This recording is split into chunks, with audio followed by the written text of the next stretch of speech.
Extremeña, área de Benito Villanueva. Agradezco en nombre de AOES y en el mío a todas las autoridades profesionales y a todos los presentes por acompañarnos esta tarde, muy especialmente al excelentísimo Ayuntamiento de Don Benito y a esta Casa de Cultura que nos acoge. A todas las personas que han colaborado de una forma u otra para hacer realidad esta charla y en particular a nuestros ponentes. Bienvenidos a esta charla coloquio, el cáncer de próstata, una amplia perspectiva. Esta tarde nos acompañan Andrés López de Alda, urólogo, Hospital Don Benito Villanueva; Valentín Gil, psicooncólogo de AOES, Hospital Don Benito Villanueva; Mercedes Retamal, médico especialista en atención primaria en el Centro de Salud José María Álvarez; Francisco Javier Méndez, fisioterapeuta especialista en suelo pélvico, Colegio Profesional de Fisioterapeutas de Extremadura. Deseo que disfruten ustedes de la ponencia y recuerden que no están solos. Muchísimas gracias.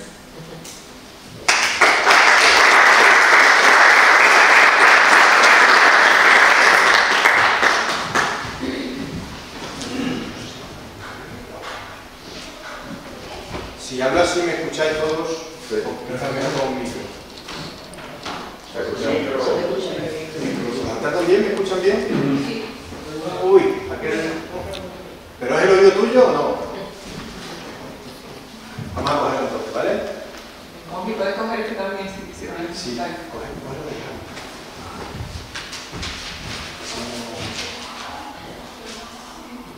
Sí, cógelo. Para arriba. Tira para atrás.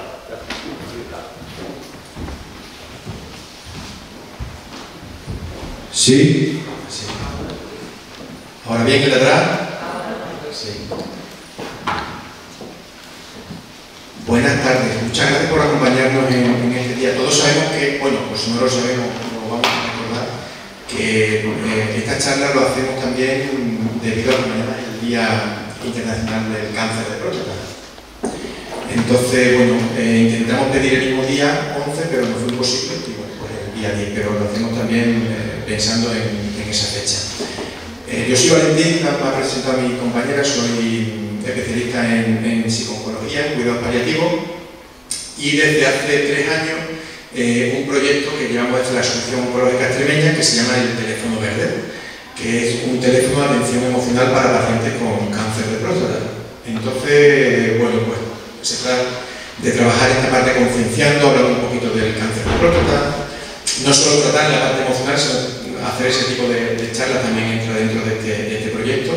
Y bueno, pues le pedí a mis compañeros que se podían acompañarme en el día de hoy y vi una respuesta sin dudarlo por cada uno de ellos y la verdad es que os agradezco que me acompañéis en esta charla, porque creo que entre todos podemos hacer que esto sea mucho más fácil, ameno, que es nuestra intención. Entonces vamos a hablar un poquito del cáncer de próstata, del teléfono verde, vamos a hablar de prevención, que hablaremos con la compañera médico de atención primaria con Mercedes. La importancia de la prevención, luego la importancia también de los tratamientos y las posibles secuelas. El compañero Javi hablará de la importancia de trabajar el suelo pélvico en pacientes que se han hecho la prostatectomía radical. Y mi parte, que yo, como le he dicho a mi compañero, vengo a hablar de mi libro, entonces yo vengo a hablar también del teléfono verde, que consiste, y voy a hacer una pequeña presentación sobre el mismo. ¿Os parece? Vamos a empezar con mi presentación y luego yo empiezo con vosotros. Bueno, le comenté y estamos en todo, creíamos que la mejor opción para que nos fuésemos informados y que no fuese muy teórico era hacer a nivel de preguntas y respuestas como una entrevista, en la que vamos a trabajar o vamos a intentar tratar todos los temas que son más relevantes en este aspecto, a nivel preventivo, de tratamiento y de trabajo del suelo pélvico. Entonces, responder a preguntas más o menos a cuestiones que sean relevantes y lo hacemos de esta manera sencilla. Bueno, pues vamos a poner la presentación, voy a hablar un poquito del teléfono verde y ya empiezo con las cuestiones con mi compañero.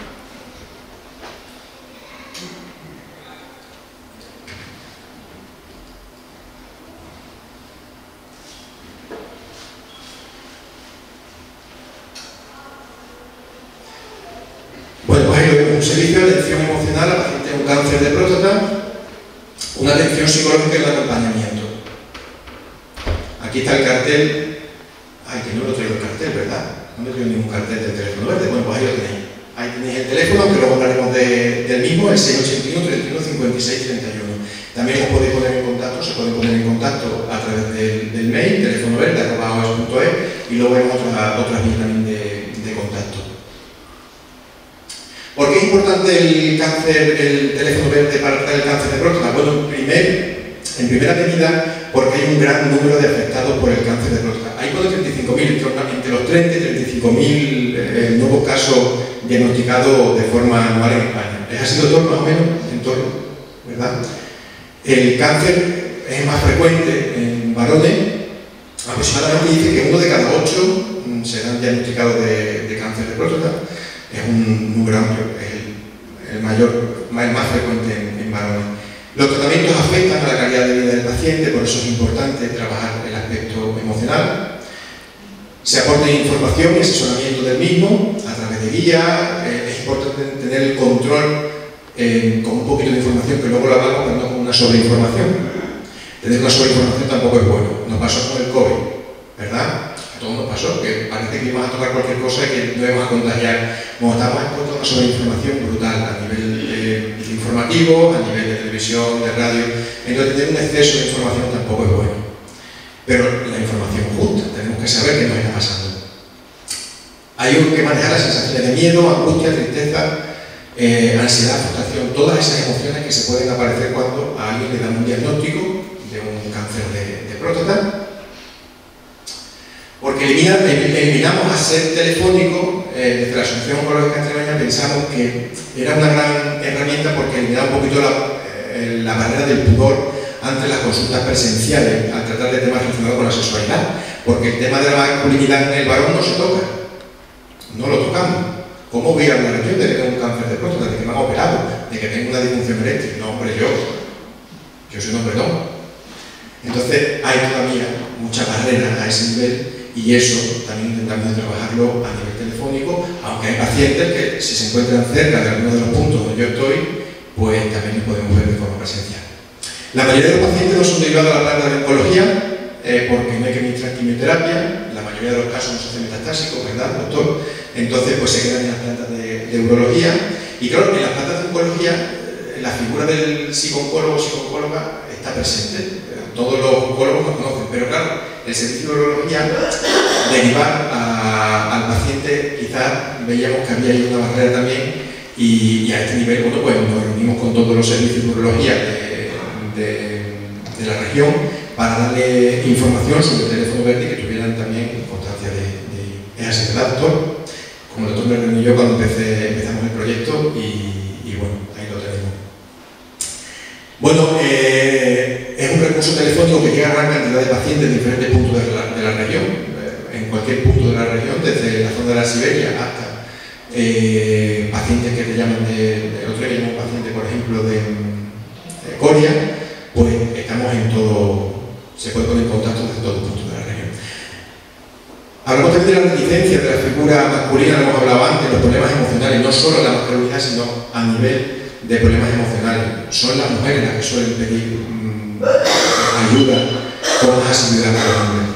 Hablábamos antes con la compañera, ¿verdad? Que a todos los niveles, incluso a nivel de medicina olímpica, son las mujeres las que suelen, pues a nivel de aspecto emocional, todavía nosotros hacemos memoria cada 6 meses de los psicólogos de la Asociación Oncológica Extremeña y se sigue viendo que hay una diferencia evidente en el sexo a la hora de ponerse en contacto y recibir ayuda psicológica. Los hombres somos menos en este aspecto. Es un servicio gratuito, no hace falta ser socio, solo tener cáncer de próstata para poder contactar conmigo con el teléfono verde y hay una atención también al paciente y a su familia. Prioridad siempre le damos al paciente, pero claro, esto afecta también a las relaciones de pareja en muchas ocasiones y a la familia. ¿Cómo puedo contactar? Pues como hemos dicho antes, llamando al teléfono 681 31 56 31, dejando un WhatsApp en el teléfono indicado, a través del mail telefonoverde@aoex.es, en la página web aoex.es, en los servicios de urología de los hospitales de toda la región y en cualquier sede o delegación de la Asociación Oncológica Extremeña, ¿vale? A través de todas estas partes pues podemos ponernos en contacto conmigo en este caso. La intervención psicológica, bueno, pues en cualquier momento, en el momento del diagnóstico de la enfermedad, durante la administración del tratamiento, en cualquier momento se puede poner el paciente en contacto con el teléfono verde. Al finalizar el tratamiento, cuando aparecen las repercusiones en la relación de pareja también, o en las secuelas de tratamiento al enfrentarse a las relaciones sexuales. Luego hablaremos un poquito de las secuelas. Algunas recomendaciones, lo que hemos dicho antes: buscar y seleccionar información adecuada, no solo informarse, dosifica la información, elige fuentes fiables, no vale todo en internet, ya lo sabemos, evita comparaciones, cada historia es única, cada caso es único, eso lo decís mucho vosotros, los especialistas, los médicos, ¿verdad? No comparéis, cada caso es único. Lee y escucha con cierta distancia, no todos son verdades absolutas, pregunta, y en caso de duda o confusión, pues mejor consultar con el equipo médico. O bueno, conmigo, que hago de información sobre esto tengo también. ¿Qué puedo hacer? Bueno, pues aceptar las emociones en principio. No puedes obligarte a estar bien cuando estás en un momento en el que te dan un diagnóstico, de cuando estás pasando por una secuela de cáncer de próstata, como de cualquier proceso oncológico. No pasa nada por estar triste en esos momentos, hay que normalizar las emociones, no siempre podemos estar bien, ni siempre vamos a estar tampoco mal. Son procesos, son momentos. Cuando alguien da un diagnóstico de cáncer de próstata, igual que cualquier tipo de cáncer, hay que pasar por un proceso inevitable, un proceso adaptativo, un proceso de duelo. El duelo no solo se vive por la muerte de alguien, sino por la pérdida de algo. Tú puedes vivir un duelo porque hayas perdido un trabajo, una relación sentimental o la pérdida, en este caso, de salud. Entonces, inevitablemente pasa por un proceso de duelo y eso lleva un tiempo. Tómate tiempo para pensar en lo que sucede y ir aceptándolo, comparte tus sentimientos, busca personas con las que te puedas sentir cómodo. No pases por tú solo, aquí está la asociación, por ejemplo, Oncológica Extremeña, habla y apóyate con la familia, amigos, asociaciones, en este caso la nuestra, que es la mejor, pero bueno, hay otras también, está la ECC, está, ¿vale? Con nosotros prioridad, por supuesto. No pases por tú solo, como hemos hablado, intenta controlar los pensamientos, no anticiparse, que muchas veces es inevitable, pero no podemos ponernos siempre en lo peor. Mantén la mente ocupada y realiza actividades que te agraden, cuídate, realiza ejercicio moderado, come y duerme bien y cuida las relaciones sexuales y cambia el enfoque. La vida es continuo cambio, que parece cuando ocurre esta situación y tiene una disfunción eréctil ya se acabó de la sexualidad. No. De hecho, yo les recomiendo a todos los pacientes de continuar intentando las relaciones sexuales. Lo que no se utiliza se atrofia. Que las relaciones sexuales cambien no significa que no pueden existir. Estamos en continuo cambio. Yo ya no puedo peinarme. Cuando tenía 20 tantos o 30 años, ya tengo 38, pues no puedo peinarme, pues tendré que adaptarme. La vida es continuo cambio, ¿vale? Gestión de las emociones en pareja, bueno, pues también es importante, conoce cómo lo está viendo tu pareja, comunícate, pregunta por las preocupaciones y por los sentimientos, compórtate con naturalidad, no hay que dramatizar, transmite tu apoyo, aprende a escuchar a tu pareja, permite que se exprese, intenta normalizar la situación, no niegue lo que está ocurriendo, fuera tabú, no pasa nada. Utiliza el sentido del humor, dramatiza siempre contacto. El sentido del humor hay que saber cuándo utilizarlo. Surgen problemas juntos, hay que resolverlos juntos, no hace falta entender ni comprender, a veces solo hace falta estar ahí. Entender a una persona que está pasando por un proceso oncológico es muy complicado, ni siquiera yo les digo te entiendo perfectamente. Yo les digo te entiendo, porque entiendo, tengo lo que se supone que tenemos que tener, que es empatía, pero la empatía muchas veces es complicada, que ponernos en el lugar totalmente de otra persona es muy difícil. Tengamos un poquito de sentido común, eso sí podemos tenerlo. No hace falta entender ni comprender, solo hace falta estar ahí, crear un clima de confianza y evitar dar consejos que nos ayudan, ¿no? Las frases típicas de podrías estar peor, hay otras soluciones peores, esto no es nada, no es nada, hay que ser fuerte. ¿Cómo ser fuerte o ser débil? Bueno, pues si no sabemos qué decir, callémonos, toquemos a la persona y digamos que estamos ahí. Y prepararse para los tratamientos, bueno, pues solicitar información para facilitar la recuperación, aprender a utilizar la técnica de relajación y de respiración, intentar controlar los pensamientos negativos por otros más racionales, planificar actividades y escribir pensamientos, emociones y conductas que puedan ayudarte, que es lo que trabajamos desde la psicología, esos 3 puntos, trabajar lo que pensamos, lo que sentimos y lo que hacemos. Muchas gracias. Esta es mi parte.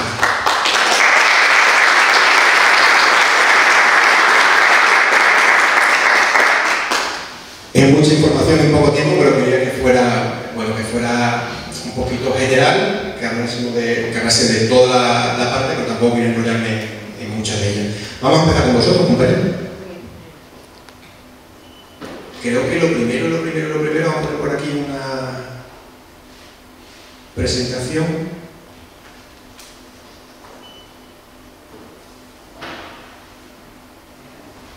Ahí vamos a quedarlo durante un rato, para que todos veamos que es la próstata. Ahora hablamos un poquito de ella, ¿vale? Y luego, después de las preguntas que le hago a mi compañera y al doctor Alda, a Mercedes Alda, pues vamos a hacer como un pequeño resumen. ¿Os parece? Bueno, compañera, pues yo voy a hacerte algunas cuestiones. Venga, vamos. ¿Necesitas esto? Hola. Ahora, sí. Perfecto. Vamos a hablar un poquito con Mercedes de la importancia, en este caso, de la prevención. Y yo te quería preguntar, en principio, pues, bueno, que expliques un poquito, porque cuando a alguien le diagnostican un cáncer de próstata, lo primero que hay que poner en contexto es qué es la próstata y qué funciones tiene, que muchas veces no lo sabemos. Es un órgano sexual, es una glándula sexual, pero no sabemos qué función tiene. Cuéntame. Pues la próstata, como bien ha dicho él, es una glándula del aparato reproductor masculino. Entonces, como veis en la imagen, que a lo mejor se lo señalo yo ahí un poquito más arriba, eso que está ahí rosita, vemos la vejiga y se encuentra justo por debajo. Está como abrazando al uréter, que ese el conductito es, digamos, el caño por donde va a pasar la orina. Entonces, luego vamos a ver por qué da síntomas y qué síntomas da. Eso, pues, gracias. La función de la próstata, sobre todo, es crear parte del líquido seminal, ¿vale? Ese líquido en el que luego van viajando, por así decirlo, los espermatozoides para que se nutran y protegerlos, ¿vale? Esa es una de las funciones. No solo la próstata se encarga de hacer ese líquido, pero hay otros órganos que también lo hacen, pero es su función. La función principal, ¿verdad? Eso es. Muy bien. ¿Por qué es importante la prevención del tema del cáncer de próstata? Porque hay otros que a lo mejor, pero en este sí se puede prevenir. ¿Y por qué es importante? Bueno, sobre todo lo que has comentado antes, por el elevado número de casos de cáncer de próstata que hay. A nivel mundial, aquí hablamos a nivel del mundo, es el segundo. Un segundito, se te escucha. Perdón, ¿se me escucha todo? Ah, perdón, pues hablo más fuerte, gracias. A nivel mundial es el segundo en frecuencia, sin embargo en España, y pues, si hablamos también de Europa, es el primero, ¿vale? Entonces, todo esto hace que podamos prevenirlo antes. ¿Qué es bueno del cáncer de próstata? Y seguramente luego lo comente el compañero, que normalmente es un cáncer que avanza muy lentito. Entonces, lo podemos coger en muchas ocasiones a tiempo, casi siempre, y evitar que haya males mayores, ¿vale? También te iba a comentar una cosilla más, que me iba a preguntar la importancia de la prevención. Luego, hay formas que ahora veremos que son un poquito discutidas sobre el tema de la prevención, qué podemos hacer, qué le tenemos que comentar al médico cuando vayamos a la consulta, pero todavía eso está un poco más en discusión, que si quieres lo comentamos ya.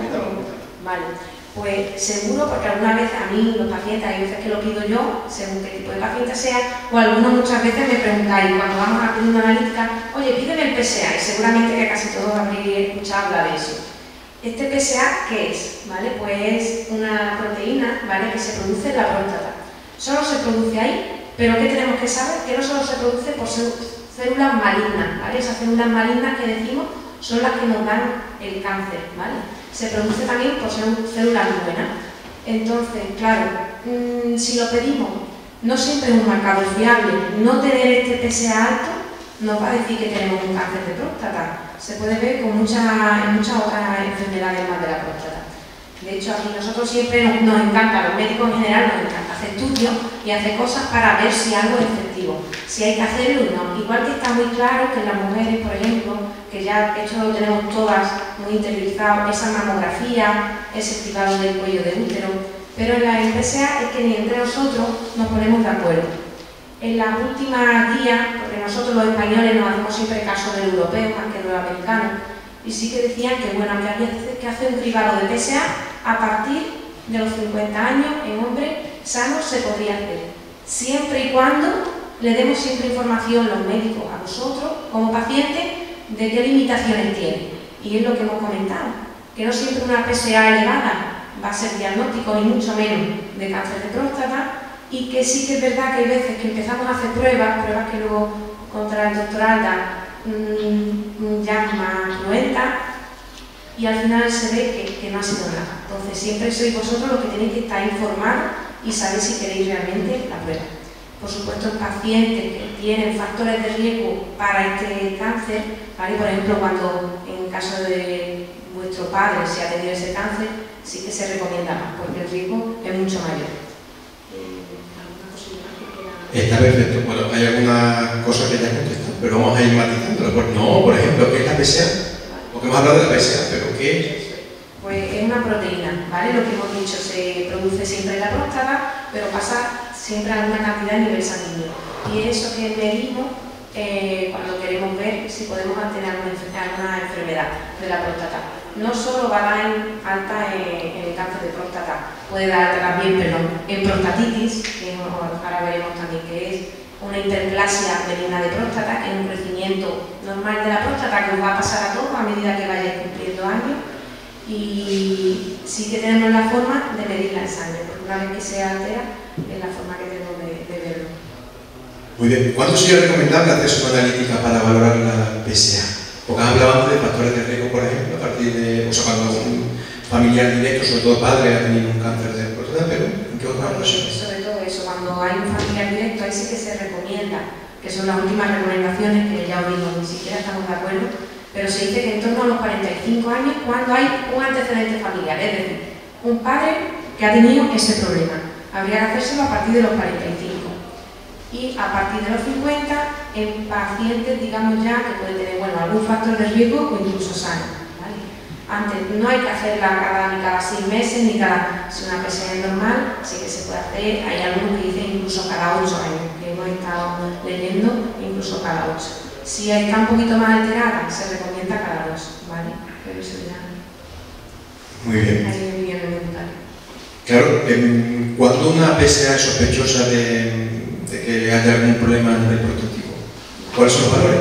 Eso. Pues aquí tenemos varios niveles, ¿vale? Normalmente cuando una PSA está por debajo de 4, ¿vale? Aquí le quitamos importancia.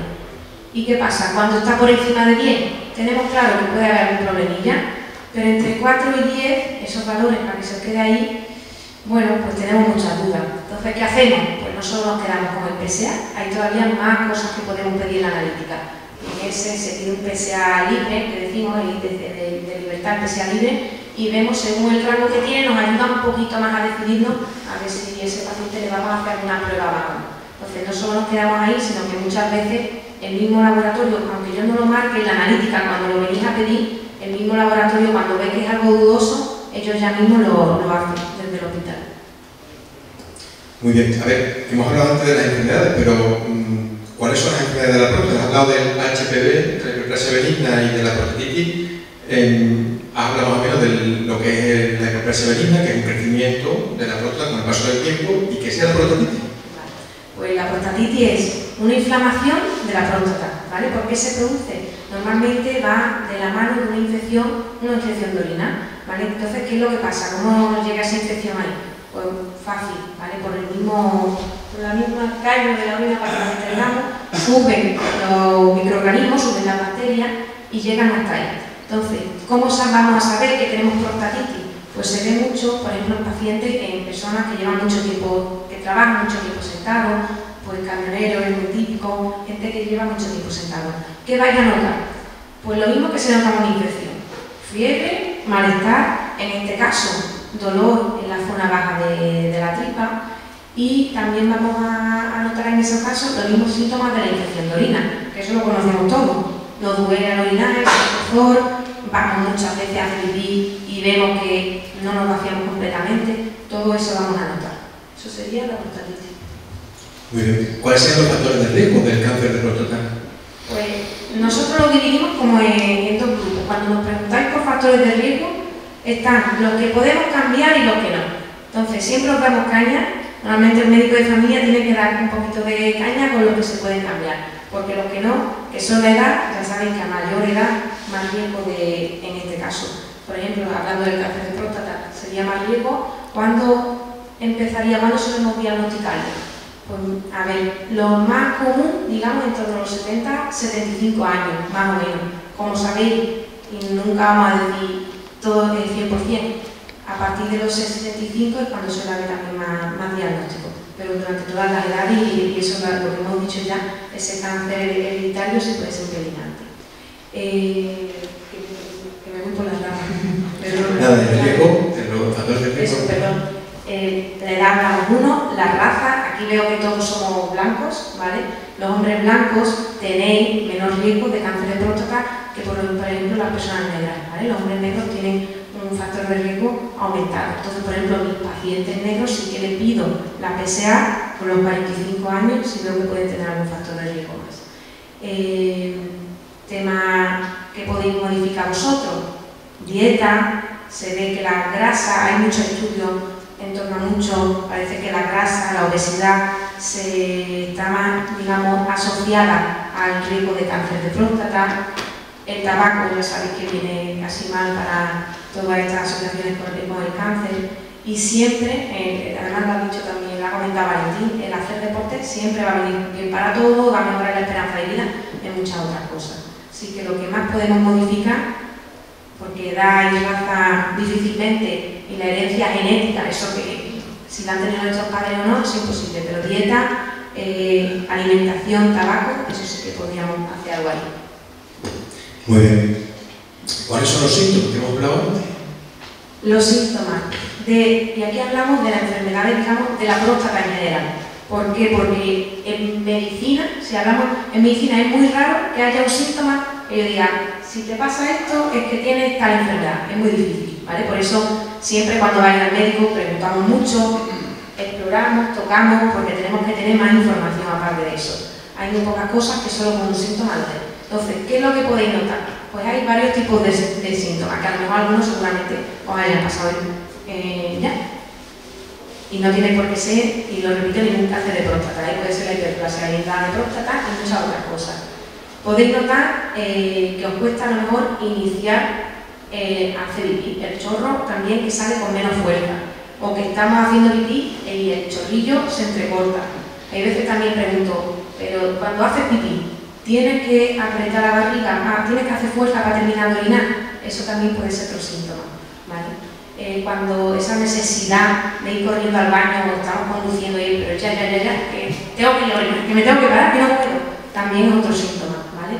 A veces el goteillo, vamos a orinar y gotea un poquillo también después de orinar, eso también sería otro síntoma de enfermedad prostática. Pero ninguno de estos síntomas es indicativo de que tengamos eso, un cáncer de próstata, es indicativo de que hay una enfermedad de, como le dicen los urólogos ahora, tracto urinario, o sea, del aparato urinario, ¿sí? Y ya habría que ver qué es lo que pasa por ahí. Muy bien. También es muy común el sangre, ¿no? Al orinar o en semen.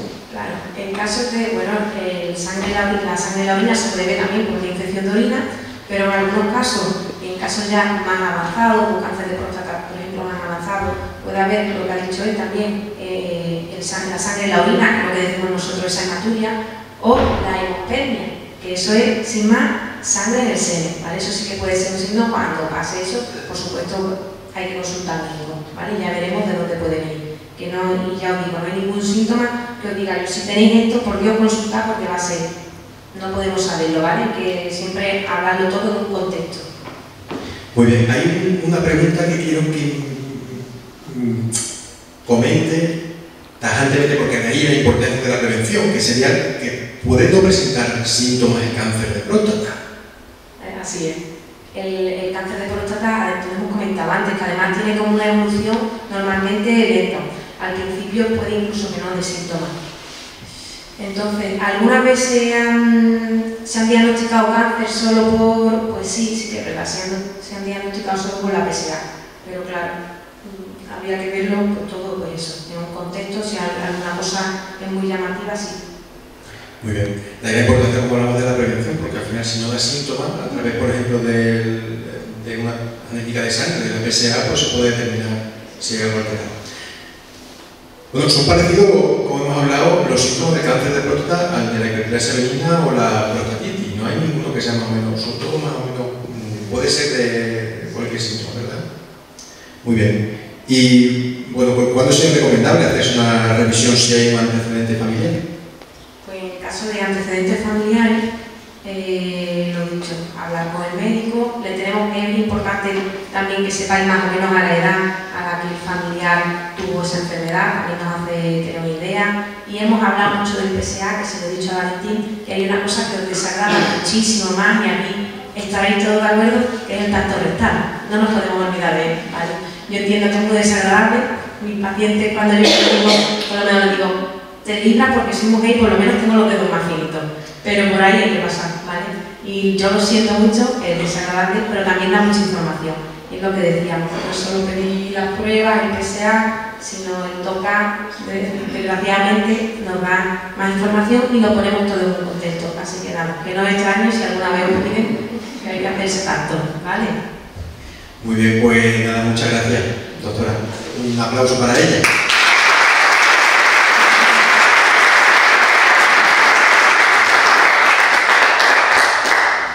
Bueno, yo creo que con la charla de hoy me va a acompañar también, no sé, la periodismo, ¿no? ¿No creo? ¿Sí? Yo me veo. Pues nada, lo intentaremos, a ver qué me dice la universidad. Como mañana es día 11 y el Día Mundial del Cáncer de Próstata es el día 11 de junio, está todo hecho a medida. Tengo 11 preguntas para cada uno. Que eso lo he comentado, claro. Esto estaba pensado. Vamos con el doctor. Bueno, ¿cuál es el protocolo a seguir tras una derivación? Primero, la compañera determina que hay algo raro a través de la PSA o del tacto rectal, que da mucha información. ¿Y cuál es el protocolo a seguir tras una derivación por un PSA alto o por una sospecha? Hola, buenas noches. Muchos de vosotros también conocéis y agradeceros que estéis aquí porque con más de uno de vosotros tengo mucha buena relación. Algunos son pacientes, otros no son pacientes, pero a lo largo de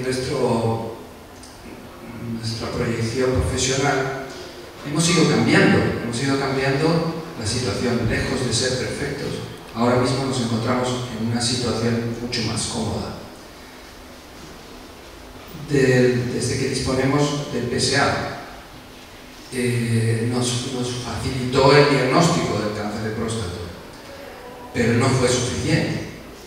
Incorporamos la resonancia magnética como un arma de imagen que nos permitiría decidir a qué pacientes biopsiaremos o no biopsiaremos. Tenéis que saber que la única forma de diagnosticar un cáncer de próstata o de lo que sea es una biopsia, es un resultado histológico que nos defina por el anatomopatólogo la patología adecuada.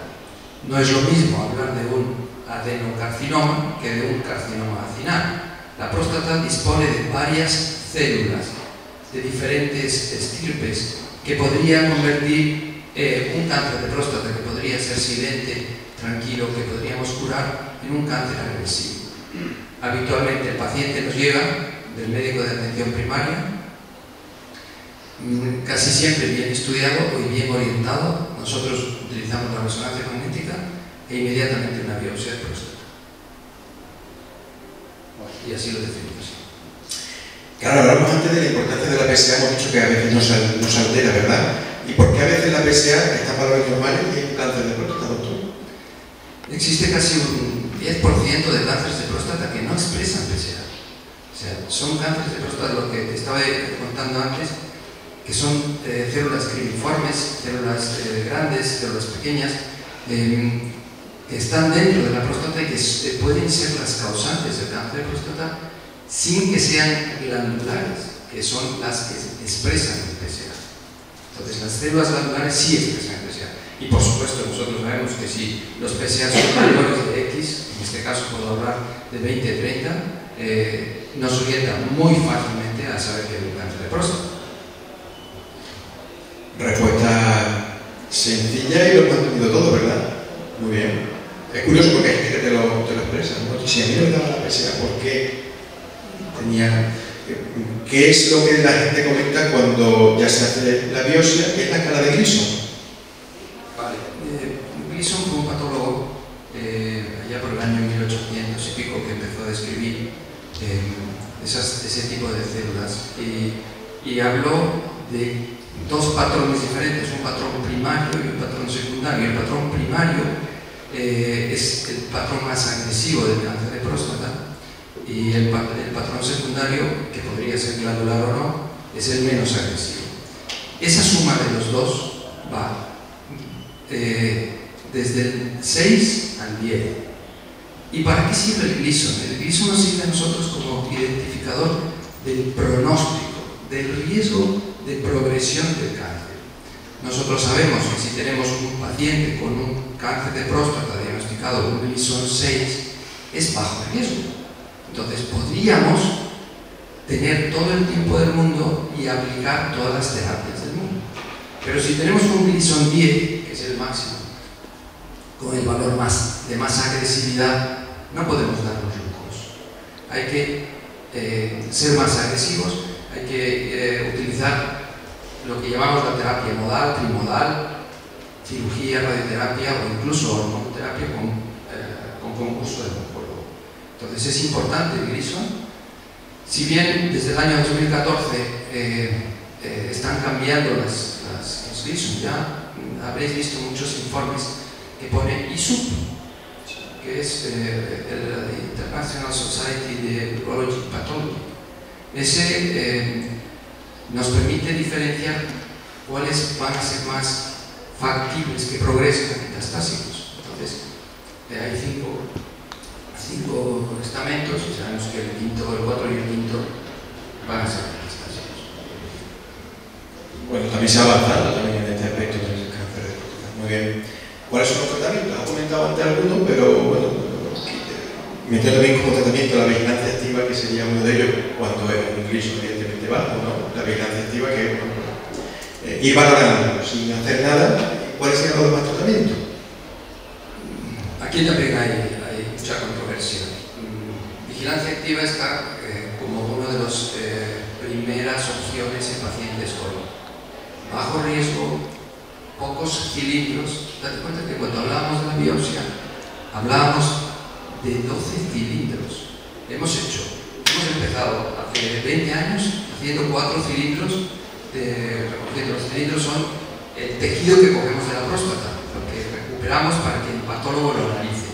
Empezamos con 4, seguimos con 8, 12, llegamos a 21 cilindros para buscar el cáncer de próstata, pero al final nos hemos quedado con 12, que era la zona intermedia que era mucho mejor valorada y con menos riesgo de complicaciones en la biopsia.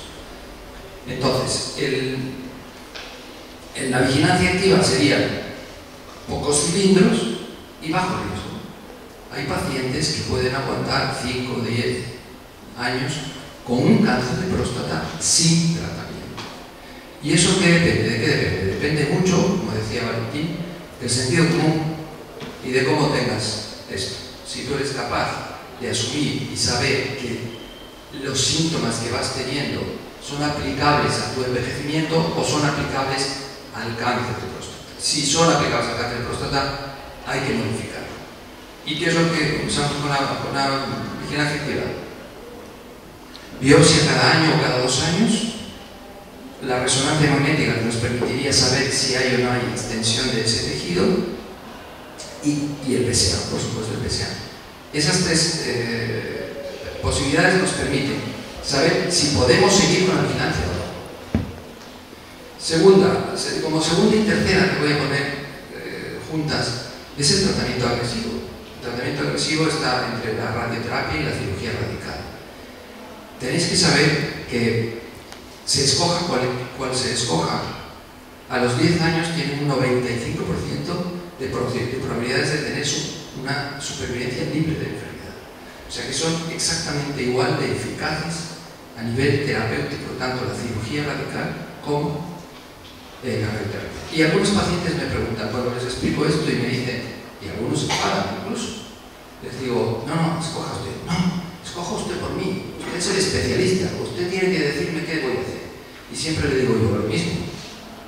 Lo que tiene usted que hacer dependerá de los riesgos que corra haciendo una cosa o haciendo otra. Y entonces le explico los riesgos. Y ahí hablábamos con Javier. La información es lo más importante que hay. Si nosotros podemos dar la información al paciente para que él escoja su tratamiento, nos ahorraríamos muchísimo. Luego, en pacientes que son, como última opción, en pacientes que son muy mayores, bueno, eso también es relativo, ¿no? Antes, 60, 70 años, decíamos que éramos ancianos, ahora a los 85 todavía somos jóvenes. Entonces, cuando llega una cierta edad y no son candidatos o por patologías asociadas como tratamientos agresivos, ¿qué haces con estos pacientes? Pues disponemos de un tratamiento hormonal. El tratamiento hormonal nos permite controlar el cáncer, no curarlo, pero sí controlarlo. Y podemos controlarlo durante 10 años. O sea, si una persona tiene una esperanza de vida de 86, 87 años, pueden tener ahora, y yo diagnostico el cáncer de próstata a los 80 años, pues darle tratamiento hormonal con muchísima tranquilidad, que sé que no se va a morir del cáncer de próstata, se morirá con el cáncer, pero no el cáncer. Muy bien, de hecho, lo comentábamos antes, ¿no? Que yo se lo explico a los pacientes, el cáncer de próstata se alimenta en otras hormonas. De ahí que si quitan las hormonas con un tratamiento de supresión hormonal, pues evita que eso vaya mal, ¿no? Lo que han dicho.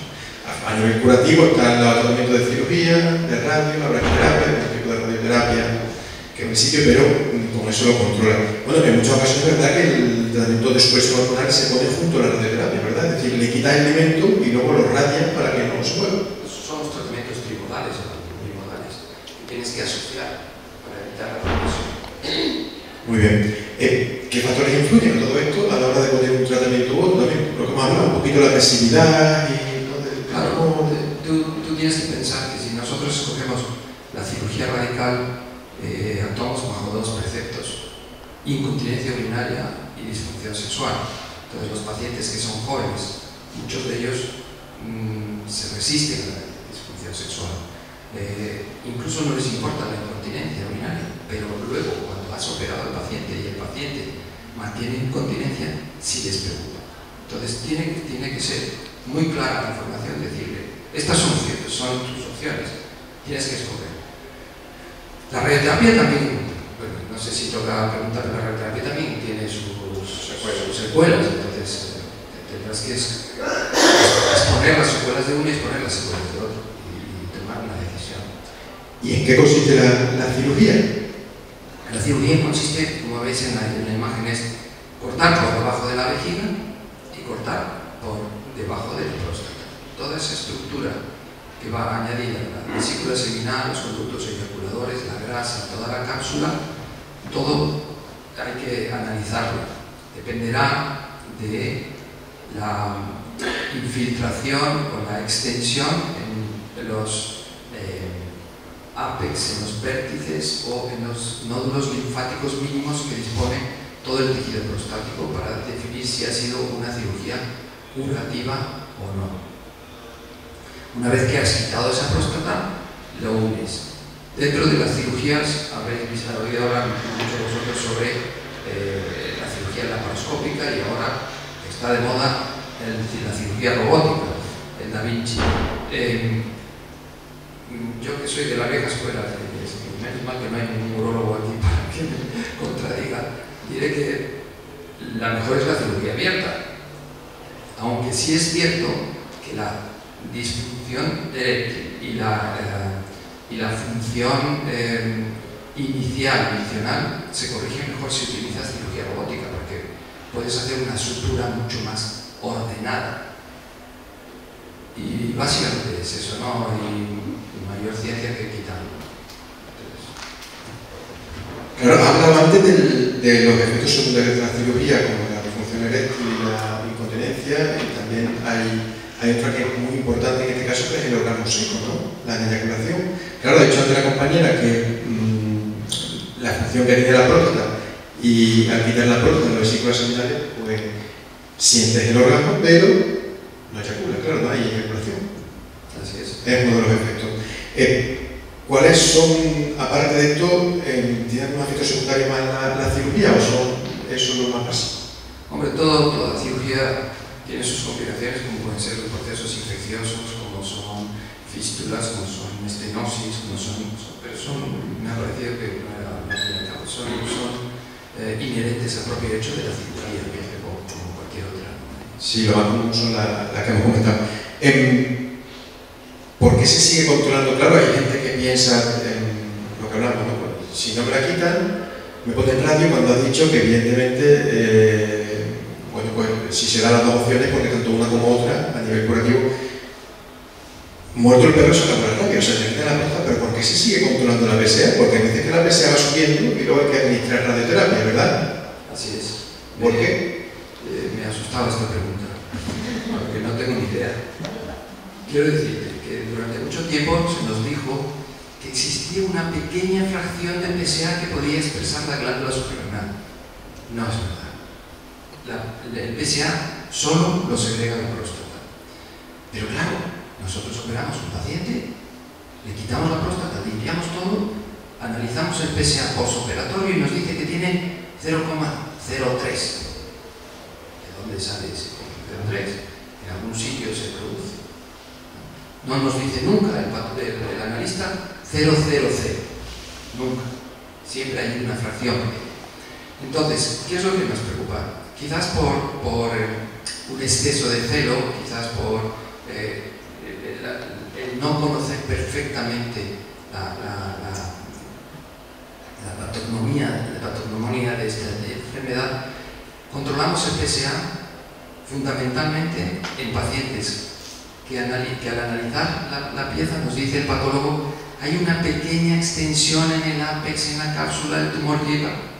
Recordad, los que no lo sabéis, os lo explico, para hacer una cirugía oncológica normal, o sea, adecuada, tienes que quitar 1 centímetro de tejido sano alrededor del cáncer, porque el patólogo nos va a decir, ese cáncer ha llegado al tejido sano o no ha llegado al tejido sano, y si ha llegado al tejido sano, corres el riesgo de progresión, de que haya un ganglio en alguna parte y no nos permita estar tranquilos.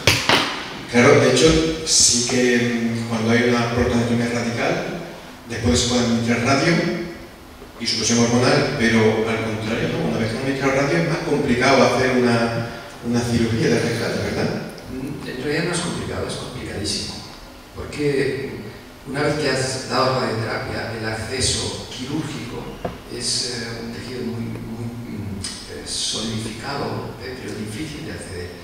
Pero también tengo que decirte que se está realizando en pacientes que progresan a la radioterapia, se está realizando lo que llaman la prostatectomía de rescate. Existe la posibilidad de operarse. Lo que pasa es que los riesgos son mucho mayores, la incontinencia es el 100% y no hay forma de evitarla. Así es. ¿Cuáles son los efectos secundarios del tratamiento de supresión hormonal? Porque también lo tienen, ¿verdad? Sí, como todo tratamiento hormonal, tú explicaste muy bien al principio, la próstata se nutre por la testosterona. Si nosotros eliminamos la testosterona, ¿qué es lo que provoca? Pues un incremento de las hormonas femeninas, la ginecomastia, los sofocos, básicamente la atrofia genital. Nosotros feminizamos al paciente. Al feminizarle, garantizamos que la próstata no se va a nutrir de esa testosterona y evitará el crecimiento del cáncer. Una castración que no le gusta al paciente, ¿verdad? Así es. Cuando se habla de castración, y eso es la supresión hormonal. ¿Qué tratamientos se administran para un cáncer de próstata metastásico? También es difícil comentarte. Existen terapias que manejan los oncólogos. Antes, cuando has dicho que los pacientes no llegan al oncólogo, te voy a decir una razón. En principio, el paciente viene a nosotros, viene del médico de atención primaria, viene a nosotros, diagnosticamos el cáncer, tratamos el cáncer y disponemos de herramientas para controlar ese cáncer si progresa. El problema es si no controlamos la progresión en primera o en segunda línea. Entonces sí tenemos que contar con un oncólogo. Lo bueno es que disponemos de lo que se llama un comité de tumores donde se discuten estas cosas. Hay nuevos tratamientos hormonales que se llaman los superantiandrógenos y tratamientos quimioterápicos que pueden reducir o mitigar ese. Muy bien. Bueno, pues doctor, hemos acabado con usted. Gracias. Un aplauso para él.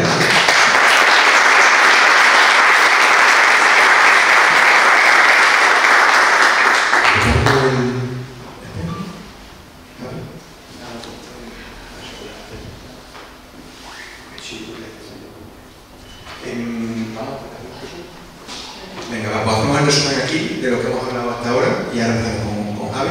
Bueno, hemos hablado de las enfermedades prostáticas, ¿verdad, compañera? La hiperplasia maligna de próstata, la prostatitis y el cáncer de próstata son las enfermedades más comunes de la próstata. Los factores de riesgo no modificables, como has hecho muy bien, en edad, probabilidad mayor a partir de los 50 años, porque evidentemente esa glándula va aumentando, la probabilidad de riesgo es mayor, y los antecedentes familiares. Tener un padre o hermano aumenta el riesgo en un doble, en un 50% de mayor probabilidad. Los modificables, como hemos comentado, la alimentación, aumenta la probabilidad, las hormonas, el consumo de testosterona, como ha hecho el doctor, pues también aumenta el riesgo, y el alcohol puede favorecerlo.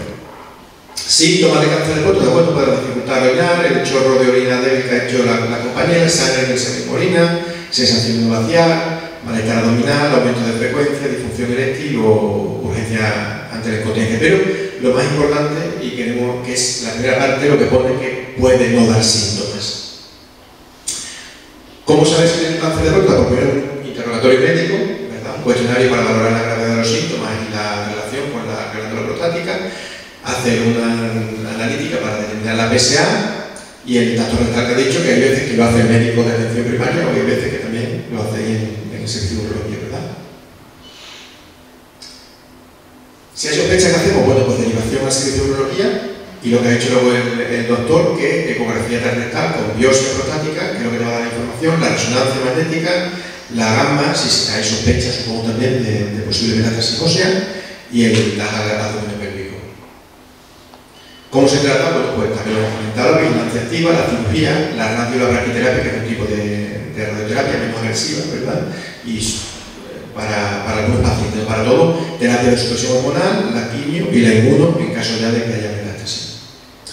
El cáncer de próstata con metástasis, bueno, pues se curará en todos los casos con cirugía y con tratamiento local, con cirugía o radioterapia, pero el 20% de los casos puede desarrollar metástasis, sobre todo ósea, de ahí que hagan la mamografía ósea para determinar si hay alguna afección ósea. Es una enfermedad crónica, que significa que sea crónica no significa que sea normal. Un cáncer de próstata con metástasis no se cura, pero se trata. Es así. Así es. El tratamiento de supresión hormonal también y con administración de quimioterapia. Efectos secundarios de la radio, bueno, pues alteraciones urinarias, disfunción eréctil y también alteraciones digestivas, diarrea, sangrado rectal o obesidad. Efectos de las secundarios de la cirugía, pues lo que hemos hablado antes, la disfunción eréctil, que es lo más común, el orgasmo seco, la eyaculación y la incontinencia urinaria, sobre todo la incontinencia urinaria a corto plazo, y ahora vamos a hablar de ella, ¿vale? Que si no se controla y no se trabaja también, puede aparecer a largo plazo, ¿verdad, Javi? Y los efectos secundarios del hormonal, como la disfunción sexual, pérdida de longitud y volumen peneal y del volumen testicular, que es lo que ha dicho también antes el doctor. La osteoporosis miocervical afecta a los huesos, ese tratamiento, los sofocos, la sudoración, cambios en el hábito corporal y la ginecomastia, que es el aumento del tejido mamario. Y bueno, esto es un poquito el recorrido, ¿verdad? Que si más de 50 años, pues visitar al médico, hacerte la PSA, aprender cuáles son los síntomas del cáncer de próstata. Si eres consciente de la aparición de algunos síntomas, acude en principio al médico, puede ir directamente al urólogo, pero en principio tiene que pasar por vosotros y luego ya por urología. Si el médico lo considera oportuno, realizará las pruebas diagnósticas para descartar o para confirmar. Luego, ante la confirmación del diagnóstico, te explicará las características de la enfermedad y las opciones de tratamiento para cada caso. Y si es negativo, bueno, pues volver a la primera etapa, ¿no? Volverte a hacer las pruebas y la revisión. En el momento de aprender sobre la enfermedad, como hemos hablado antes también, saber los efectos secundarios, de los tratamientos, y bueno, el paciente informado, como hemos hablado antes, pues tiene un rol más activo, está mejor preparado para afrontar la enfermedad, pero no un exceso de información. ¿Vale? Pues hasta ahí un resumen de lo visto hasta ahora.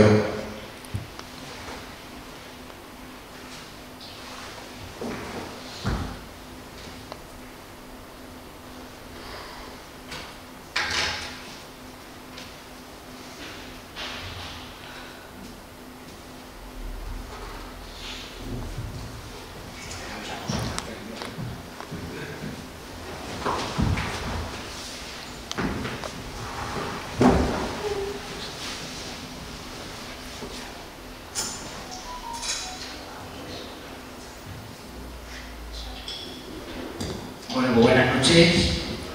Yo soy Javier, soy fisioterapeuta y bueno, agradeceros a todos los asistentes y agradecer a OEX que organice este tipo de charlas y cuente con el Colegio Profesional de Fisioterapeutas de Extremadura, que a raíz de un convenio que firmamos el año pasado, pues esta va a ser la 7ª conferencia, charla en la que participamos de distintos cánceres, no solamente el cáncer de próstata, que en este caso es el que nos atañe. Javi, ¿puedes hablar un poquito más fuerte?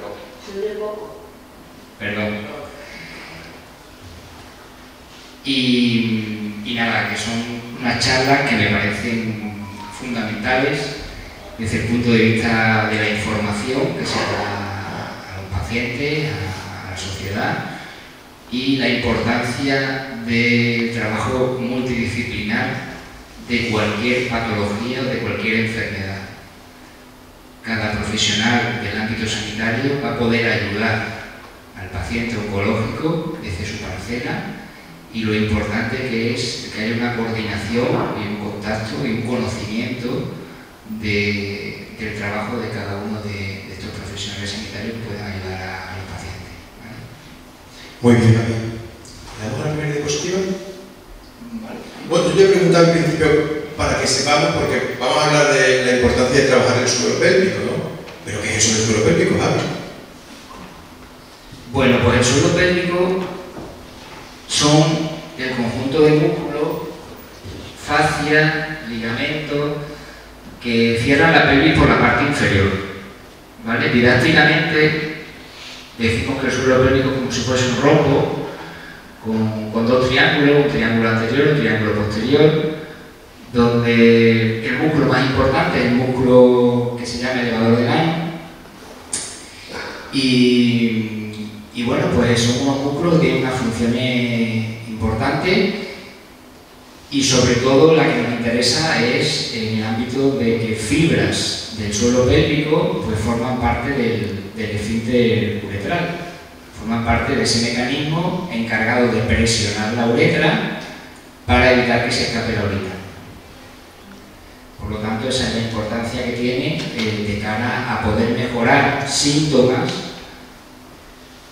de incontinencia urinaria, haciendo un fortalecimiento y un entrenamiento muscular progresivo de esta fibra muscular. Muy bien. Claro, te iba a decir, porque es importante trabajar el suelo pélvico, ¿también beneficiaría el tema de la disfunción eréctil?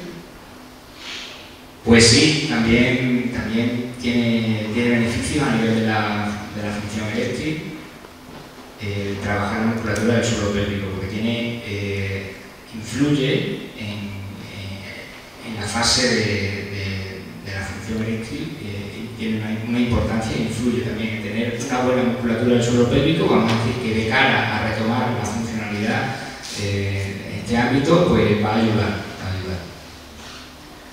Muy bien. La pregunta ¿sería conveniente o necesario para todos los pacientes a los que se le ha hecho una prostatectomía radical?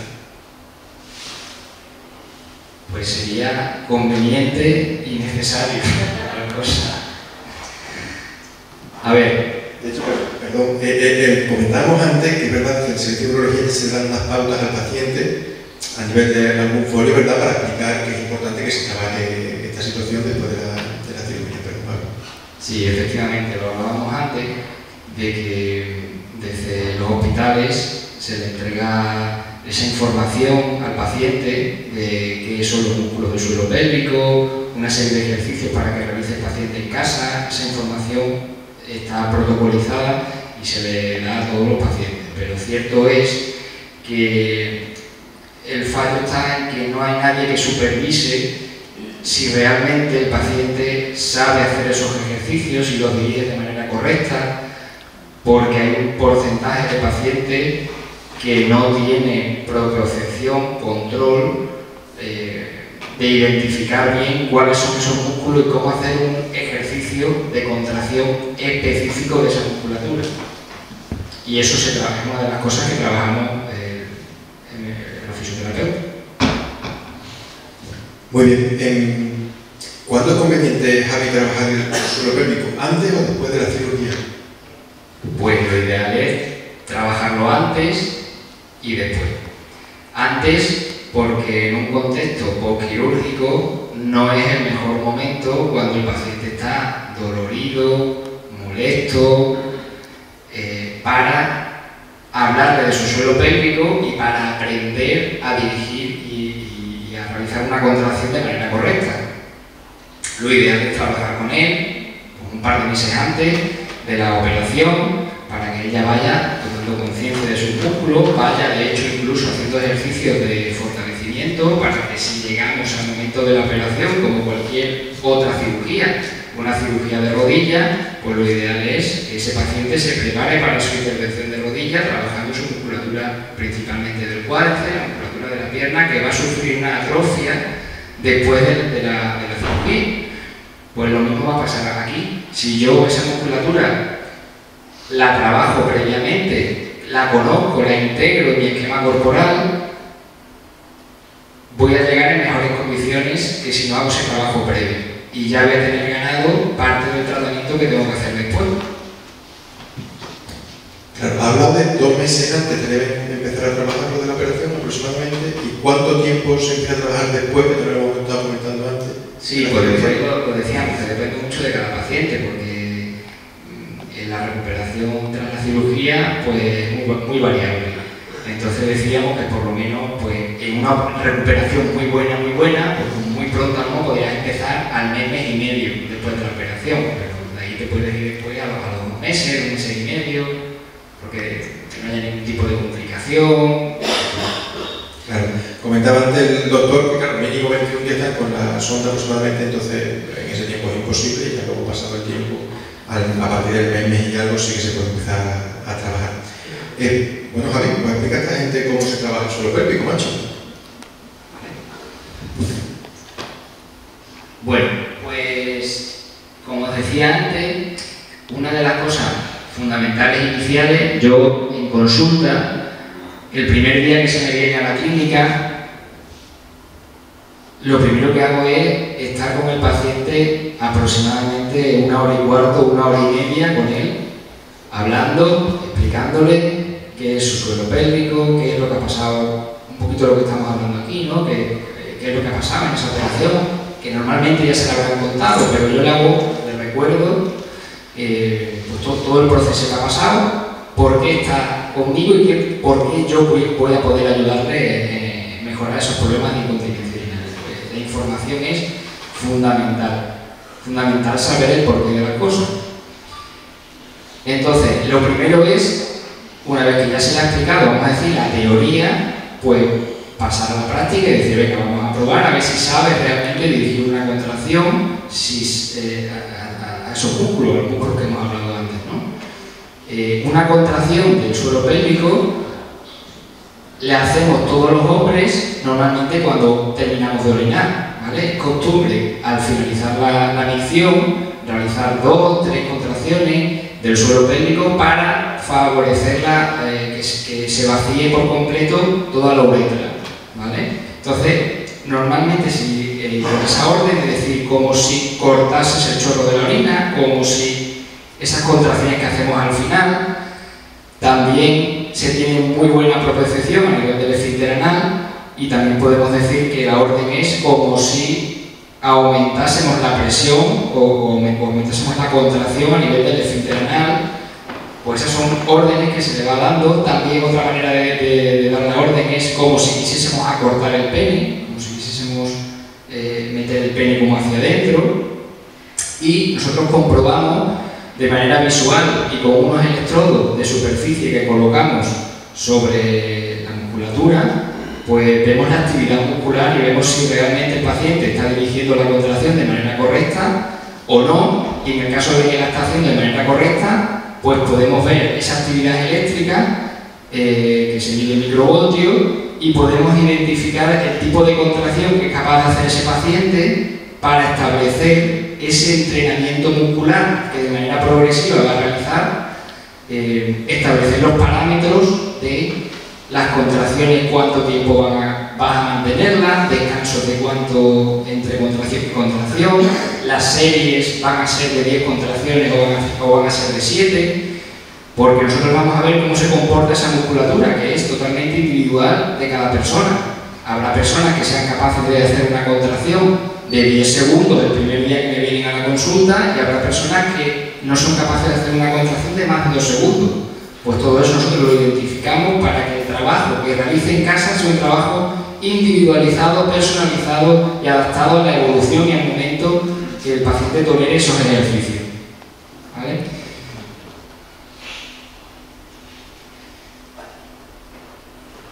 Ahí vemos donde posicionamos los electrodos, que como os digo, nos marca la actividad electromiográfica de la musculatura.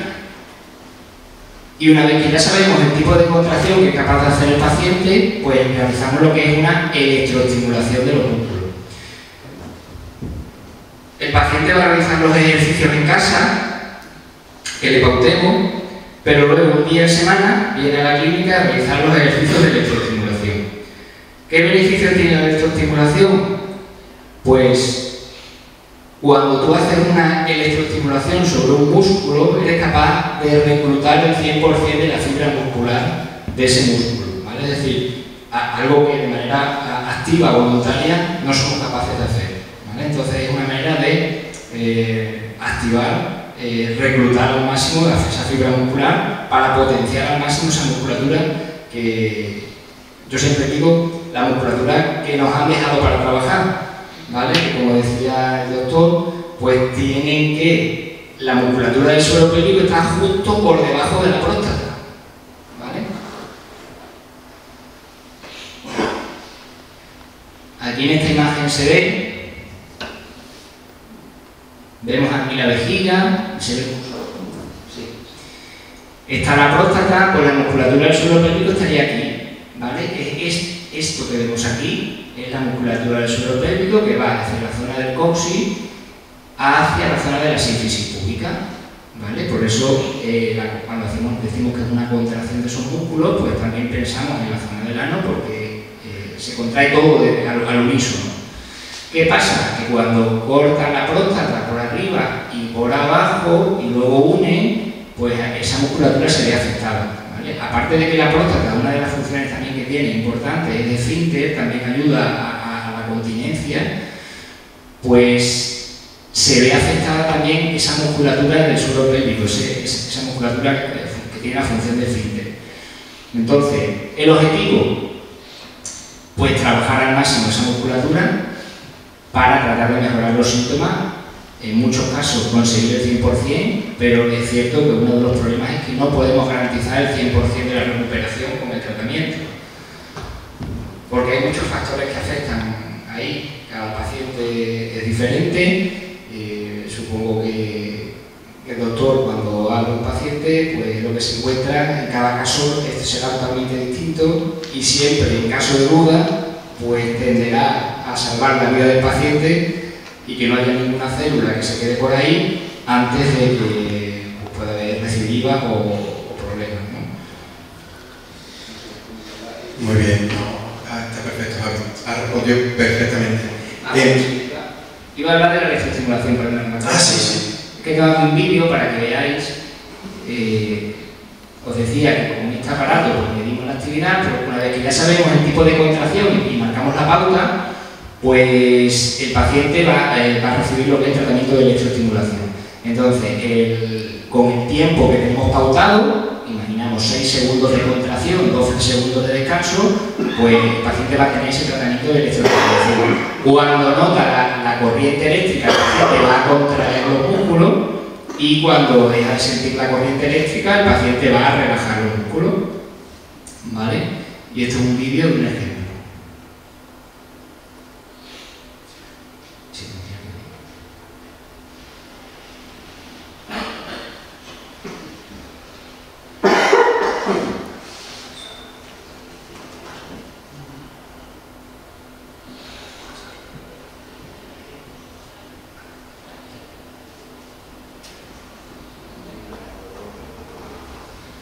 No sé, no funciona el vídeo. Bueno, a ver si luego mi ordenador... ¿Y qué es lo que se ve en el vídeo? No, pues se ve el movimiento, se ve la contracción del suelo pélvico, lo veríamos ahí y ya está, cómo se produce el movimiento. Perfecto. Bueno, los beneficios del suelo pélvico, Javi, lo hemos hablado, claro, a nivel de incontinencia urinaria, incluso de función eréctil, se consigue mucho beneficio, ¿verdad? Trabajando el suelo pélvico. Sí, efectivamente, ese es el principal objetivo que tenemos, es mejorar los síntomas de incontinencia urinaria. No sé si esa es una pregunta que me tenéis por ahí que hacer, pero cuando más efectivo es el tratamiento de fisioterapia es en los primeros 6 meses tras la cirugía, ¿vale? Corregidme si me equivoco, pero el tejido de cicatriz, la cicatriz interna de esos tejidos, que cuando desde el punto de vista muscular, ese tejido está más blando, está cicatrizando, es cuando nosotros podemos actuar ahí. Si a mí me viene un paciente después de 1 año de la cirugía y ya está todo cicatrizado, pues los tejidos están ya más rígidos y ya me han venido y hemos conseguido obtener mejoría, pero claro, ya no se obtiene la misma mejoría que se obtiene si el tratamiento se hace al principio cuando el tejido está cicatrizando. Entre los 6 meses y el año también todavía se consigue mucha mejoría de los síntomas, pero lo que decimos, normalmente intentamos pues que sea siempre lo antes posible por ese motivo. Perfecto. Y hemos hablado de la cirugía, pero ¿también es conveniente trabajar el suelo pélvico cuando se administra radioterapia? ¿Antes, después? Pues sí, también es interesante hacerlo porque son tejidos que se van a ver afectados, porque son tejidos que están ahí en la misma próstata, entonces totalmente es recomendable. Sí. Muy bien. Te pregunto, Javi, porque esto es lo que hemos hablado antes, ¿cualquier fisio puede trabajar esto o hay que tener la especialidad como tienes tú? Pues no. Se debe siempre de buscar a un fisioterapeuta que esté especializado en este tipo de disfunciones, ¿vale? Ya los fisioterapeutas cada vez nos vamos especializando en distintos ámbitos y tiene que ser un fisioterapeuta especializado en suelo pélvico y que a su vez realice tratamiento masculino, pero hablábamos antes que hay el suelo pélvico, parece que está muy conocido, se ha difundido mucho, ¿no? el tema de la importancia del suelo pélvico en la mujer, pero es cierto que en el hombre pues no hay tantos fisioterapeutas especialistas en suelo pélvico que traten varones. Vale, porque ¿se trata de la misma forma el suelo pélvico en hombres que en mujeres?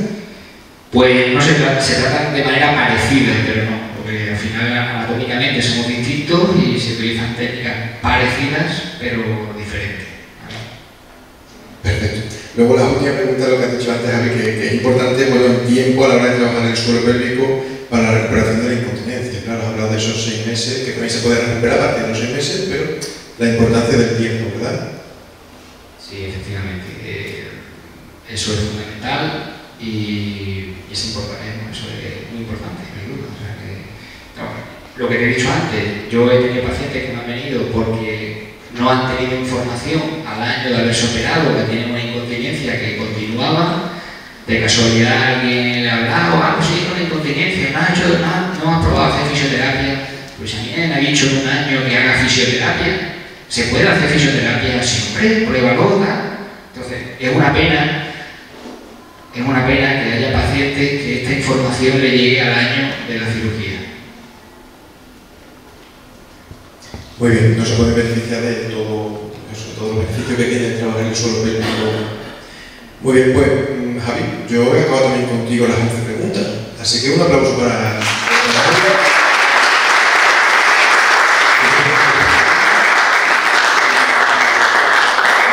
Pero yo tengo una más, si me lo permitís. ¿Perdón? Yo tengo una pregunta. Sí, iba a empezar el turno de preguntas y bueno, que comentéis un poquito, no de situaciones personales o propias, porque entonces se convierte esto como una terapia de grupo que es imposible de controlar, pero alguna pregunta claro que podemos realizar. Yo tengo que decir una cosa, que me alegro mucho de que se dé a conocer este tema. Yo no sé si los que estáis aquí me conocéis a mí, yo soy fisioterapeuta también. Soy Lupe, he estado de fisio trabajando en el Centro de Salud de Don Benito durante muchos años por la tarde, bueno, pues hasta el año pasado que me he jubilado ya. Y bueno, alguna experiencia tengo en este tema porque yo he trabajado allí en mi unidad y por iniciativa mía he trabajado algo del suelo pélvico. No voy a decir que mucho porque las condiciones no me lo permitían y bueno, no era sitio ni tiempo suficiente como como para poder dedicarlo así mucho, pero algunas cosas sí que sí. Pero yo me he dedicado fundamentalmente a la mujer. Entonces, en el hombre he tenido un único caso que yo recuerdo ahora mismo. Yo te paso una pregunta, Javi. Y bueno, también tengo que hablar luego más tarde con mi amiga María José, que está aquí, porque me hizo una pregunta el otro día que me quedó con la boca abierta literalmente.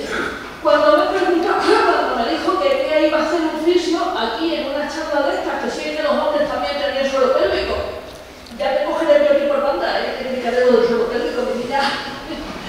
Pero bueno, lo que yo iba a comentarte, Javi, es una cosa. Hay una cosa que yo he practicado mucho con el tema de las mujeres, que es el tema del uso, vamos, lo he practicado, aunque no decir que las he invitado a probar este tema. El uso de algunos juguetes eróticos, como por ejemplo las bolas chinas, ese tipo de cosas. ¿En los hombres también hay algún tipo de experiencia en ese tema? No, en los hombres es que anatómicamente somos diferentes, entonces se trabaja de manera diferente. Sí, pero hay bolas que son anales. Sí, pero no. Vale. Hay el tratamiento que, por ejemplo, yo pongo aquí, que son como electrodos de superficie, sí. Existe también electrodos intracavitarios, pero los resultados que esos tienen, los estudios dicen que son similares. El electrodo de superficie es mucho más confortable que un aparato o un abordaje intracavitario, por lo tanto, es cierto que hacemos tratamientos intracavitarios, por ejemplo en prostatitis, en algún tipo de contractura de esta musculatura que puede causar dolor, hacemos trabajo de la musculatura intracavitaria, ¿vale? Con digitopresión, con técnicas de inhibición y de relajación de los músculos, pero para esto que estamos hablando de la incontinencia urinaria y del fortalecimiento y demás, no. Esa era mi pregunta. Muy bien. Perdón. Como aquí se han tratado cuestiones físicas más que no se ha tratado en absoluto las relaciones sexuales una vez que ha aplicado cualquiera de los tres tratamientos de radioterapia, quimioterapia o cirugía. No se ha hablado en absoluto. Quería algo de información. Sobre los tratamientos cuando hay disfunción eréctil. ¿Cómo? Cuando hay disfunción eréctil se refiere, ¿verdad? Bueno, pienso que tras cualquiera de los tratamientos existe esa disfunción eréctil. Sí. Pero en general se puede hacer algo. Sí. Le iba a decir tres cosas fundamentales. Tras una intervención de cualquier tipo, se puede disfrutar del sexo de la misma manera que antes. Y yo pienso, con imaginación, con fantasía, estimulación física y mucha paciencia. Creo que se llega a una relación satisfactoria y postre que a mis 80 años estoy exponiendo esta experiencia. Pues me parece estupendo. De hecho, así lo que dice el señor Javier, es verdad que hemos hablado del tratamiento tanto para... hay tratamiento farmacológico, hay también... Sí, lo hemos puesto cuando he puesto rápidamente, pero bueno, sí, tratamiento farmacológico, también hay algunas inyecciones, ¿verdad? Que la gente no está muy por la labor, la mayoría, por ponérsela, y luego también está el sistema al vacío, ¿verdad? Javi, que tú también tienes de esto, ahí está. Farmacológico, bueno, quirúrgico ya sería lo último, ¿no? Y luego la bomba de vacío, el vacuum, que, bueno, Javi, si quieres hablar un poquito de él, tú lo controlas más este tema. Y perdón, en torno a lo que ha dicho el señor, está muy bien expresado, ¿verdad? Que, por ejemplo, cuando se pone el tratamiento de supresión hormonal, pues tiene unos efectos secundarios a nivel pues la libido baja, inevitablemente, el deseo sexual. Entonces, es verdad que ahí es complicado, porque una cosa es trabajar la erección, otra cosa es trabajar la libido, que es el deseo. Pero bueno, se puede seguir trabajando. Yo lo he dicho antes cuando lo he comentado, que yo siempre propongo a los pacientes, incluso dentro de la disfunción eréctil, de seguir trabajando el tema de la sexualidad, porque cualquier órgano del cuerpo que no se utiliza se atrofia, entonces hay que seguir utilizando. Vale, lo hemos comentado, que el que no se disfrute de la misma forma que antes no significa que no pueda disfrutarse, así que está muy bien expuesto. Hola, don Jaime. Muchas gracias, me ha gustado mucho la Pues efectivamente la disfunción eréctil normalmente se tiene un protocolo farmacológico que van los urólogos planteando poquito a poco tras la cirugía, tras la prostatectomía en este caso, y no dejan de ser unos fármacos que lo que hacen es facilitar el riego de los cuerpos cavernosos del pene. Al final una erección es entra sangre en los cuerpos cavernosos del pene y esa sangre hay que mantenerla dentro para que la erección continúe. A veces se tarda mucho en empezar este tipo de tratamiento o el paciente tarda en empezar a obtener algún tipo de resultado y lo que sucede con la falta, vamos a decir, de irrigación o de erecciones espontáneas que se tienen normalmente, pues es que el pene se tiende a atrofiarse. Entonces la bomba de vacío es un instrumento mecánico que conseguimos tener erecciones, vamos a decir, ayuda o previene la atrofia del pene. Y yo, en mi experiencia, yo he tenido pacientes que han conseguido con la bomba de vacío conseguir tener erecciones suficientes para mantener una relación sexual coital. También tengo pacientes que no, ¿vale? Pero es un instrumento ahí también que está, que muchas veces es desconocido y que, ¿por qué no probarlo? De hecho, también le recomendamos a pacientes el tema del sistema de la bomba de vacío, no solo cuando se van a iniciar relaciones sexuales, sino incluso de forma diaria como terapia, ¿no? Como un fisio que al final trabaja todos los días para conseguir una mejora, ¿no? También se puede conseguir una mejora trabajando con la bomba de vacío a diario. No me refería completamente a ningún elemento mecánico.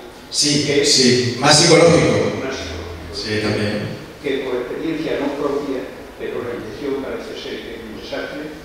La bomba tampoco la había probado hasta ni lo mío, yo la he probado, pero me refiero al exceso psicológico y el producir un orgasmo seco es muy fácil con estas ideas que... Sí, como has dicho, con la imaginación y con... fantasía, sí. simulación sí. Y sobre todo paciencia. Sí, total. Y sobre todo cuando es una relación en pareja fundamental, lo hemos comentado antes, pasa que lo he dicho muy de pasada, la relación con la pareja, o sea, la comunicación y esa intimidad que hay con tu pareja es fundamental, evidentemente. ¿Hay alguna pregunta? Un segundito, tenía que hacer mención a Emilio, que pertenece a la Asociación Nacional de Cáncer de Próstata, ANCAP se llama, y ha dejado unos folletos ahí fuera también por si alguien quiere informarse. ¿Vale? Bueno, yo me reuní con ellos en un congreso que tuvimos en Madrid y nos conocimos. Y bueno, también está muy bien porque con una cuota mínima, ¿verdad, Emilio? Te puedes hacer socio de ANCAP y puedes participar con ellos. Estás en un grupo de WhatsApp en lo que tratas con personas que tienen los mismos problemas que tú. La Asociación Nacional de Cáncer de Próstata a nivel general, ANCAP, si queréis buscarlo. Dígame. Bien, yo tenía una pregunta respecto a la decisión de hacer la biopsia. Comentaba usted y también la historia de familia que cuando tienes antecedentes de familiares, se refiere a antecedentes de prostáticos. O sea, no vienen de familiares que, por ejemplo, varios de tu familia de esto hayan muerto de cáncer de estómago, de Hodgkin, siempre está relacionado con el cáncer de... Bien, respecto a la sintomatología, que también te avisa cuando empiezas a eyacular menos, y al final terminas de no eyacular. Entonces, eso también es esto que nos ha mencionado. Sí se ha mencionado que se deja de eyacular, pero que eso es progresivo. O sea, te vas dando cuenta que tu esperma es cada vez menor, pero no de un día para otro. O sea, pero no es directamente proporcional al cáncer de próstata, ¿no? No, ya hablaba de cáncer, ya hablaba de la sintomatología, de esto que hablábamos antes, de los síntomas que tenemos que ir teniendo en cuenta Y entonces va disminuyendo la viscosidad, va disminuyendo el volumen y la proyección sobre todo. Sí. Eso tal vez a los hombres nos dé más esto, comentárselo a tu doctora o a tu doctor de esto. Es un síntoma que Sí, también es un poco lo que digo.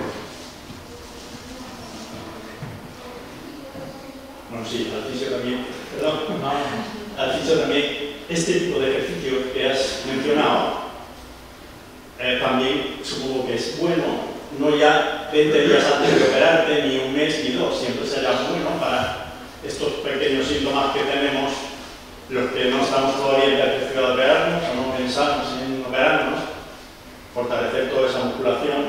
No hay duda de que es bueno.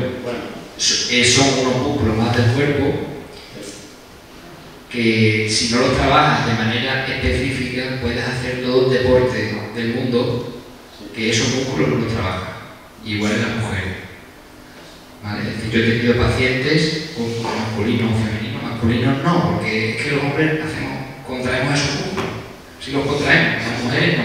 Si no realizan la contracción de manera, vamos a decir, dirigida, no se contraen esos músculos. ¿Vale? Yo he tenido pacientes de 40 años que por primera vez descubren esa parte de su cuerpo. Y eso es una falta de información. Ya en los institutos, cuando se habla de sexualidad, se habla de los músculos del suelo pélvico, en esas charlas ya han medido también un poquito la importancia de que esos músculos también hay que sentirlos, contraer, relajar y hacer un poquito de ejercicio de esa forma. Por aquí. Yo tengo dos preguntas, una para el doctor y otra para la primera doctora. ¿El cáncer de mama puede también tener relación con el cáncer de próstata? Hay algunos estudios que se han hecho sobre eso, como ya os he dicho, y parece que sí hay un gen que está implicado, no en todos los cánceres de mama, ¿vale? Pero hay un gen que es el BRCA2, que parece que este pudiera tener implicación también en cáncer de próstata. Pero eso no es todo, no son todos los cánceres de mama producidos por lo mismo, ¿vale? Solo cuando son producidos por ese gen parece ser que sí podrían tener esa relación. Doctor Alda, usted cuando estaba en el hospital, ¿qué porcentaje de cáncer de próstata a nivel de zona hay aquí en el centro del Hospital Único de Lledó? Como expuso la doctora, que ahora es la primera causa del cáncer, tengo que decir que hace 10 años éramos el tercero, después del cáncer de colon y el cáncer de pulmón. Gracias a los proyectos de desarrollo de las nuevas tecnologías, nos hemos convertido en el primero. Eso no es un honor, eso es terrible, ser el primer cáncer en Europa y en España sobre todo. En esta zona no hay estadísticas claras sobre el porcentaje de número. Lo que sí sabemos es que tenemos un 20% de pacientes con porcentajes, o sea, el 20% de pacientes con cáncer de próstata metastásicos de inicio. O sea, diagnosticamos al paciente metastásico como primera opción en un 20% de pacientes. Un 60% de pacientes son de bajo riesgo y son los que podrían ser tributarios para tratamientos curativos. El otro 20% es un popurrí de pacientes que vienen derivados, que tienen episodios de prostatitis previas, pacientes con adenomas de próstata o incluso pacientes con alto nivel de PSA que tienen biopsias negativas, pero que terminan teniendo un cáncer. Entonces, ese 20% probablemente sea el que más nos duele la cabeza, porque no somos capaces de identificarlo. ¿Puedo solamente hacer un comentario? Lo que he detectado dentro de que he entrado en el mundo del cáncer de próstata es que a nivel social el machismo es el principal problema que tenemos en la sociedad. No se reconoce la problemática que puede tener cualquier hombre cuando tiene un cáncer de próstata y tiene el problema de eso. No lo reconoce. Entonces, ese sí que es un problema, porque hoy aquí hay... Pero estamos mejorando. Bueno, sí, pero muy lento.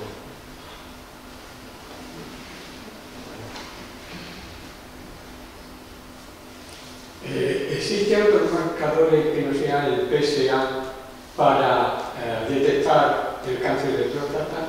¿Y qué relación puede tener la fosfatasa alcalina con el cáncer de próstata?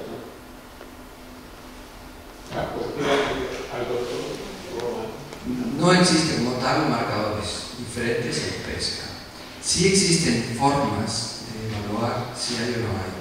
Una de ellas es lo que llaman la biopsia fría, que es la determinación en una muestra de orina de la secreción prostática, ver si hay o no hay células alteradas. Eso se llama biopsia fría. Es un masaje prostático con impetuosidad, orinar inmediatamente después y analizar en un microscopio ese tipo de células. Nos podría inclinar la balanza. Los marcadores, como usted lo ha eso, no son lo que provoca el diagnóstico. Yo repito, el diagnóstico solamente lo hace la biopsia. Lo demás son suposiciones. Puede haber PSAs muy altos y no tener un cáncer de próstata, tener una prostatitis, un infarto prostático. Y no ser óbice para que nosotros tengamos que estar machacando. No queremos encontrar cáncer de próstata. Lo que hacemos y nuestro esfuerzo es para prevenir. No queremos tenerlo. Y en la fosfatasa alcalina, sí, no estaba hablando. La fosfatasa alcalina fue uno de los marcadores antiguos. Utilizábamos mucho la fosfatasa alcalina y la fracción prostática de la fosfatasa alcalina como un factor de seguimiento del cáncer de próstata. Hoy por hoy no tiene valor, más que en los pacientes metastásicos. Como ha dicho el doctor Valentí, sabes que la primera implantación del cáncer metastásico de próstata es en el hueso. Entonces ese sí se agrega a la fosfatasa alcalina. Pero no nos dice si es más riesgo o menos riesgo, nos define si hay mayor o no carga tumoral.